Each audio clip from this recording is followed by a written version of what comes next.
Ազգային ժողովի ուժեղ Հայաստան եւ Հայաստան խմբակցությունների արգելի պատգամավորներ, նիստի աշխատանքներին հետևող սիրելի հայրենակիցներ։ Քաղաքացիական պայմանագիր խմբակցությունը ազգային ժողովին առաջարկում է ստեղծել 12 մշտական հանձնաժողով։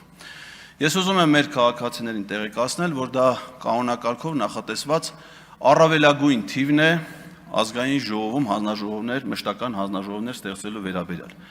Բայց դա դեռ չի նշանակում, որ ազգային ժողովում կարող է ստեղծվել հենց 12 մշտական հանձնաժողով, այսինքն կարող է ստեղծվել նաև 6 մշտական հանձնաժողով։ Ես ունեմ առաջարկություններ, թե որոնք կարող են լինել այդ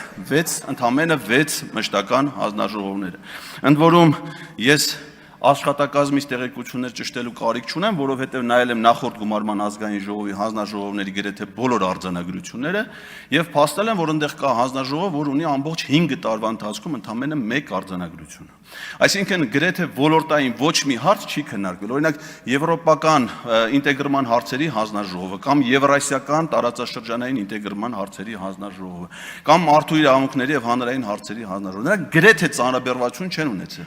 Ազգային ժողովի մշտական հանձնաժողովը դա այն մարմինն է, որը ծանրաբեռնված պիտի աշխատի օրենքի նախագծեր քննարկելու համար։ Իսկ եթե չկա ծանրաբեռնվածությունը, մենք ուղղակի պետական բյուջեի ավելորդ միջոցներ ենք վատնում։ Ես հաշվել եմ, որ եթե